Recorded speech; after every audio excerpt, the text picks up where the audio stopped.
Penunjukan Burhanuddin Abdullah sebagai ketua tim pakar Danantara menimbulkan kontroversi, mengingat rekam jejaknya sebagai mantan terpidana korupsi. Sebagai mantan Gubernur Bank Indonesia, Burhanuddin pernah divonis 5 tahun penjara pada tahun 2008 terkait kasus aliran dana BI sebesar 100 miliar rupiah. Selain itu, laporan harta kekayaannya mengungkap kepemilikan aset mewah yang mencolok. Kombinasi antara masa lalu yang kelam dan kekayaan yang mencolok ini memicu perdebatan mengenai kelayakannya pemimpin lembaga strategis seperti Danantara.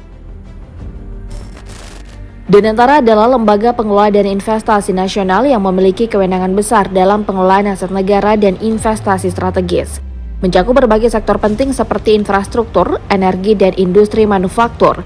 Lembaga ini dirancang untuk berperan sebagai pengelola investasi nasional yang tak hanya mengandalkan dana dari anggaran pendapatan dan belanja negara, tapi juga menarik investasi dari sumber lain untuk mendukung pertumbuhan ekonomi Indonesia.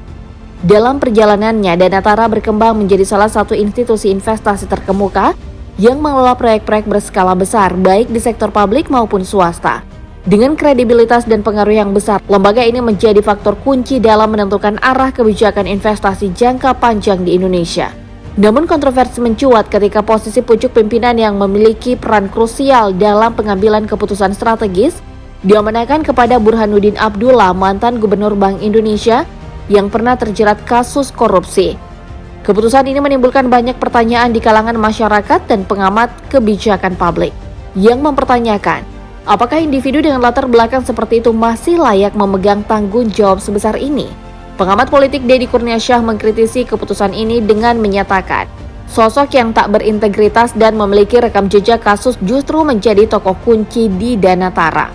Sosok yang kini menduduki jabatan sentral di Danantara sebelumnya terjerat kasus korupsi pengadaan alat kesehatan pada tahun 2015. Modus operandi yang digunakan meliputi penggelembungan harga dan manipulasi tender yang mengakibatkan kerugian negara mencapai ratusan miliar rupiah. Kasus ini menjadi salah satu skandal terbesar di sektor kesehatan, mengingat dana yang dikorupsi seharusnya dialokasikan untuk kebutuhan vital masyarakat dalam memperoleh layanan medis yang memadai. Kasus serupa terjadi pada mantan Bendahara Umum Partai Demokrat M. Nazarudin yang divonis 7 tahun penjara atas kasus korupsi, namun mendapatkan remisi sehingga hanya menjalani 4 tahun masa tahanan. Selain itu, mantan Menteri Kesehatan Siti Fadila Safari juga terlibat dalam kasus korupsi pengadaan alat kesehatan dan dijatuhi hukuman 4 tahun penjara. Pemberian remisi kepada terpidana korupsi seringkali menimbulkan kontroversi, terutama karena dampak negatif korupsi terhadap sektor pelayanan publik yang vital. Kini setelah kembali ke panggung birokrasi, keputusan untuk menempatkan mantan terpidana korupsi dalam jabatan strategis di Danantara memicu perdebatan luas. Banyak pihak mempertanyakan apakah seseorang dengan rekam jejak korupsi layak mengelola dana negara.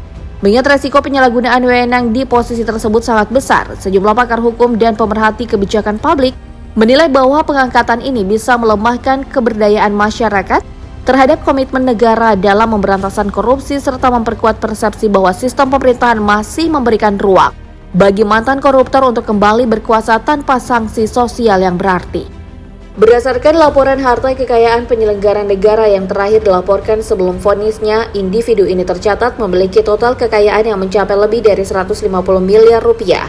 Aset yang dimilikinya mencakup berbagai jenis properti bernilai tinggi, sejumlah kendaraan mewah, serta tabungan dan investasi di berbagai sektor ekonomi.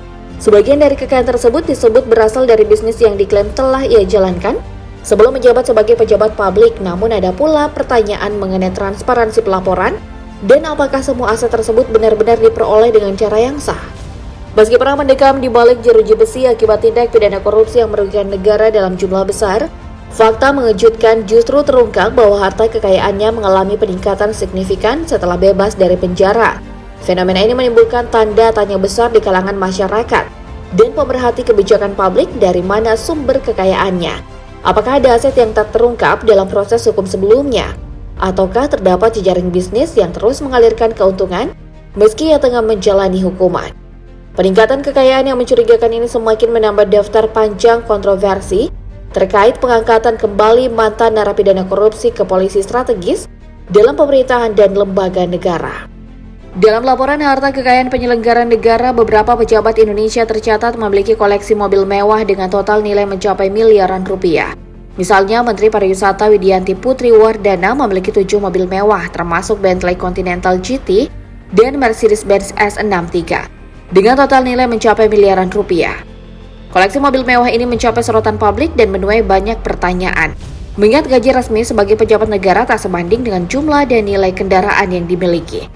Hal ini menimbulkan dugaan bahwa sebagian kekayaan tersebut mungkin berasal dari sumber lain yang belum sepenuhnya diungkap ke publik. Komisi Pemberantasan Korupsi serta berbagai lembaga pengawas transparansi keuangan telah lama menyoroti kasus-kasus di mana aset yang dimiliki pejabat publik tak selaras dengan penghasilan resminya, yang seringkali mengarah pada dugaan praktik korupsi, pencucian uang, atau penyalahgunaan wewenang. Koleksi mobil mewah yang dimiliki oleh beberapa pejabat publik di Indonesia telah menjadi sorotan masyarakat, terutama ketika nilai dan jumlah kendaraan tersebut tak sebanding dengan pendapatan resmi yang mereka peroleh selama menjabat. Misalnya, Bupati Kutai Kartanegara Rita Widyasari diketahui memiliki puluhan mobil mewah yang disita oleh Komisi Pemberantasan Korupsi. Dalam kasus korupsi yang menjeratnya, KPK dan berbagai lembaga pengawas transparansi keuangan telah lama menyoroti kasus-kasus di mana aset yang dimiliki oleh pejabat publik tak selaras dengan penghasilan resminya, yang seringkali mengarah pada dugaan praktik korupsi, pencucian uang, atau penyalahgunaan wewenang. Selain itu, KPK mendorong penguatan pencegahan terhadap harta-harta tak wajar pejabat di berbagai instansi pemerintah, termasuk Kementerian Keuangan, untuk memastikan bahwa kekayaan yang dimiliki oleh pejabat negara sesuai dengan penghasilan resmi dan tak berasal dari sumber yang tak sah. Selain koleksi mobil mewah, beberapa pejabat di Indonesia juga diketahui memiliki properti bernilai tinggi di kawasan elit ibu kota. Misalnya, mantan Ketua DPR RI Setia Novanto memiliki rumah mewah di Jalan Wijaya 13 nomor 19, Kebayoran Baru, Jakarta Selatan. Rumah ini berdiri di atas lahan seluas 1.600 meter persegi dan terdiri dari 4 lantai. Dibangun dengan desain arsitektur megah dan mewah, rumah ini mencerminkan status sosial dan kekayaan pemiliknya. Fasilitas dalamnya meliputi ruang keluarga yang luas dan dinding kaca transparan menghadap langsung ke area kolam renang, memberikan kesan lapang dan terang. Kolam renang tersebut didesain dengan garis-garis tegas dan dikelilingi oleh pepohonan, menciptakan suasana alami yang menenangkan. Selain itu, rumah ini juga dilengkapi dengan lift pribadi untuk memudahkan akses antara lantai serta kamar tidur utama yang didesain dengan nuansa coklat hangat, memberikan kenyamanan maksimal bagi penghuninya. Kamar mandi utama pun tak kalah mewah, dilengkapi dengan bathtub, televisi, dan lantai berlapis marmer kelas dunia, serta area kering dan basah yang dipisahkan oleh kaca besar. Dengan segala fasilitas dan kemewahan tersebut, rumah ini ditaksir bernilai sekitar 200 miliar rupiah. Selain itu, terdapat juga rumah mewah milik pejabat Papua di kawasan Pondok Indah, Jakarta, yang menarik perhatian publik karena kemewahannya. Rumah ini dilengkapi dengan berbagai fasilitas eksklusif dan berada di lokasi strategis dengan harga tanah yang sangat tinggi.